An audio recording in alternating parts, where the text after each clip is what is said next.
آج بھی آپ انجیل کھول کے دیکھیں، میں نے قرآن کے تعارف میں کئی آیات بتائی ہیں.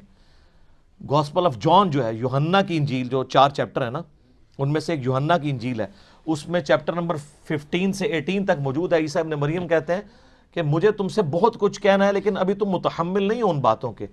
وہ ہستی جب دنیا میں آئیں گی نا، وہ تمہیں وہ ساری باتیں سکھائیں گی. وہ اپنی خواہش سے کچھ نہیں کہیں گے، ان کے منہ میں اللہ اپنا کلام ڈالے گا. وما ينطق عن الهوى ان هو الا وحی یوحى. وہی بات قرآن میں آئی. اور وہ دنیا میں میرا نام روشن کریں گی. دنیا میں عیسیٰ ابن مریم کا نام کس نے روشن کیا ہے؟ نبی صلی اللہ علیہ وسلم نے. کس اعتبار سے کہ یہودیوں نے جو ان پہ جھوٹے بلیم لگائے، ان کو معاذ اللہ دجال کہا، ان کی والدہ پہ تہمت لگائی، وہ بھی دور کی سورہ مریم کے ذریعے. اور عیسائیوں نے جو ان کے بارے میں ڈیوینٹی کلیم کی، تو اللہ تعالیٰ نے وہاں پہ بھی حضرت عیسیٰ کی صفائی پیش کی ہے. لقد کفر الذین قالوا ان اللہ هو المسیح ابن مریم. بے شک کافر تو اصل میں وہ لوگ ہیں جو کہہ رہے ہیں کہ عیسیٰ ابن مریم، اللہ ہی نے عیسیٰ کا روپ دھار لیا ہے. وقال المسیح، جبکہ مسیح تو ایسا نہیں تھا. مسیح تو کہا کرتے تھے وقال المسیح یا بنی اسرائیل اعبدوا اللہ ربی و ربکم، اے بنی اسرائیل عبادت کرو اس رب کی جو میرا بھی رب ہے تمہارا بھی رب ہے. انہ من یشرک باللہ فقد حرم اللہ علیہ الجنہ ومأواہ النار وما للظالمین من انصار. بے شک جو کوئی اللہ کے ساتھ شرک کرے گا، اللہ نے اس پہ جنت حرام کر دی ہے، اس کا ٹھکانہ دوزخ ہے، وہاں اس کا کوئی مددگار نہیں ہوگا. یار کیا شان ہے حضرت عیسیٰ کی. قرآن میں ہے وجیہن فی الدنیا والآخرہ، وجاہت والے ہیں اس دنیا میں بھی اور آخرت میں بھی. جس کے اوپر ایلیگیشن لگے اور اللہ اس سے الزام دور کر رہا ہو کہ مسیح ایسے نہیں تھے، وہ تو میرا ہی نام لیا کرتے تھے. اچھا یہ ایک رخ ہے، لیکن اللہ تو آپ کو بتایا بڑا ڈڈ ہے. اللہ کا ایک دوسرا رخ بھی ہے اسی ٹاپک کے اوپر، وہ سورۃ المائدہ کا آخری رکوع ہے.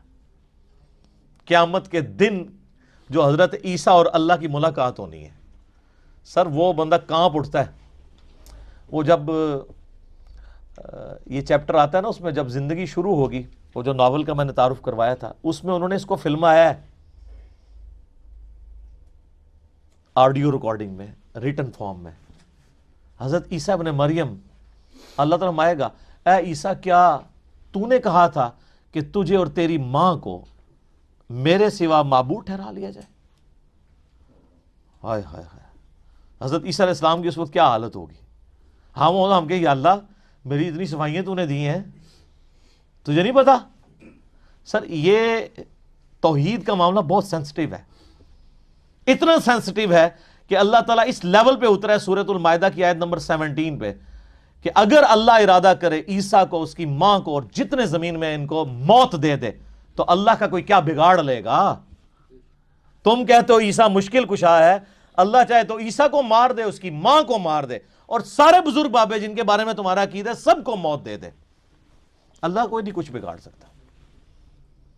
اور یہاں سورۃ المائدہ میں اللہ تبارک و تعالیٰ آخری رکوع میں، اس سے پہلے بھی بلکہ 72 نمبر آیت 75 نمبر آیت میں آتا ہے کہ عیسیٰ اس کی ماں کو مشکل کشا سمجھے ہوئے ہو، وہ روٹی کھانے کے محتاج تھے، وہ نہ تمہارے نفع کے مالک تھے نہ نقصان کے.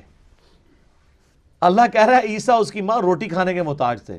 اگر ہم کہتے ہیں بابے محتاج ہیں تو ان کو وٹ چڑھ جاتا ہے. بابوں کی کیا اوقات ہے؟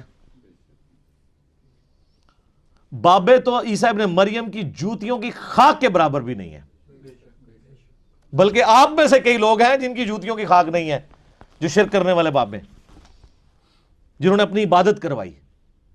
لیکن اللہ تعالیٰ کیا فرما رہا ہے؟ یہ تمہارے نفع نقصان کے مالک نہیں. اس آخری رکوع میں پھر اللہ تعالیٰ جب یہ کہے گا نا اے عیسیٰ ابن مریم کیا تو نے کہا تھا کہ لوگ تجھے اور تیری ماں کو معبود سمجھ لیں میرے ساتھ، وہ کہیں گے اے اللہ مجھے کب شایع تھا کہ میں ایسی بات کرتا. میں نے تو بنی اسرائیل کو یہی کہا تھا کہ عبادت کرو اس رب کی جو تمہارا بھی رب ہے میرا بھی رب ہے. اور اے اللہ بالفرض اگر میں نے کوئی ایسی بات کی ہوگی تو تیرے علم میں تو ہوگی، کیونکہ جو تیرے جی میں ہے وہ میں نہیں جانتا، اور جو میرے جی میں ہے وہ تو جانتا ہے، تو ہی سارے غیبوں کا جاننے والا ہے. سر کس طرح کلیئر کٹ موتیوں کی طرح عقیدے بیان ہوئے ہیں قرآن میں. حالانکہ ان کو ڈٹنا چاہیے تھا، کانفیڈنس تھا نا، لیکن کہا کہ بالفرض اگر میرے دل میں بھی کوئی خواہش چھپی تھی نا خدا بننے کی، اللہ تیرے علم میں تو ہوگی نا، ٹھیک ہے، لیکن تو گواہ اس بات پہ کہ میرے کہیں پہ نہیں، اور اگر تھی تو تیرے علم میں ہوگی، اب تیرے دل میں کیا ہے وہ میں نہیں جانتا، یعنی اب تو کیا ڈیسیژن کرے گا یہ تیرے علم میں۔ تو پھر حضرت عیسیٰ کہیں گے اے اللہ یہ تیرے بندے ہیں، چاہے انہیں معاف کر دے چاہے انہیں پکڑ لے، یہ تیری مرضی ہے۔ یعنی توحید کی باری آئی تو انبیاء کرام بھی سائیڈ پہ، کیونکہ ان کو اپنی فکر پڑ گئی، اور یہاں 1.5 ارب پونے 2 ارب عیسائیوں نے حضرت عیسیٰ کے بارے میں یہ عقیدہ رکھا ہے انہوں نے چھڑا لینا ہے، اور معذرت کے ساتھ آپ لوگوں نے بھی یہ عقیدہ رکھا ہوا ہے۔ آپ کے پیغمبر علیہ السلام نے بھی یہی باتیں ارشاد فرمائی ہیں، بخاری مسلم دونوں میں حدیث ہے، نبی علیہ السلام کم از کم 10 طرق آئے ہیں اس کے۔ آپ علیہ السلام فرماتے ہیں میرے حوض کوثر پہ میرے کچھ ساتھی لائے جائیں گے میرے صحابہ میں سے، اور میں جب ان کو حوض کوثر سے پلانے لگوں گا تو مجھے وہ بتائیں گے کہ اے اللہ کے نبی آپ کی وفات کے بعد یہ دین سے الٹے قدم پھر گئے تھے اور انہوں نے دین میں بدعتیں جاری کر دی تھی۔ آپ فرماتے ہیں میں کہوں گا سحقا سحقا لمن غیر بعدی، ان پہ پھٹکار ہو جنہوں نے میرے بعد میرے دین کو بدل دیا، اور میرے ان کے درمیان ایک آڑ قائم کر دی جائے گی، میں بھی اس وقت وہی کہوں گا جو عبد صالح عیسیٰ ابن مریم کہیں گے۔ حضور نے پھر سورۃ المائدہ کی وہ آیات تلاوت کی کہ میں بھی کہوں گا اے اللہ جب تک میں ان میں موجود تھا ان پر گواہ تھا، جب تو نے مجھے اٹھا لیا پھر تو ان پر گواہ تھا۔ اب جب عیسیٰ ابن مریم کہیں گے نا کہ اے اللہ یہ تیرے بندے ہیں، چاہے بخش دے چاہے عذاب دے، تو اللہ تعالیٰ ترس نہیں کھائے گا، اللہ فرمائے گا آج کا دن وہ ہے کہ جب سچوں کو سچا عقیدہ ہی فائدہ دے گا،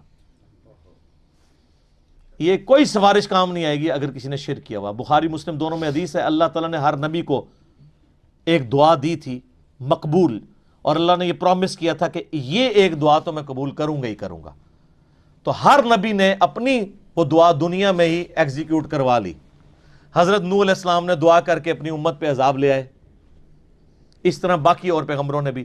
میں نے اپنی دعا اپنی امت کے لیے سنبھال کر رکھی ہے قیامت کے دن کے لیے، اور اس دعا کی برکت سے میرے ہر امتی کو شفاعت کا نفع پہنچے گا میرے ذریعے، سوائے اس کے کہ جس نے دنیا میں اللہ تعالیٰ کے ساتھ کسی قسم کا شرک کیا ہوا۔ شرک والے سے بھائی جی سیدھی سی بات ہے اعلان برات ہے۔ تو عیسیٰ ابن مریم کی صفائیاں اللہ تعالیٰ دے رہا ہے کہ بھائی انہوں نے یہ کام نہیں کی، یہ تو ان کے ماننے والوں نے ان کی طرف غلط چیزیں منسوب کر دی۔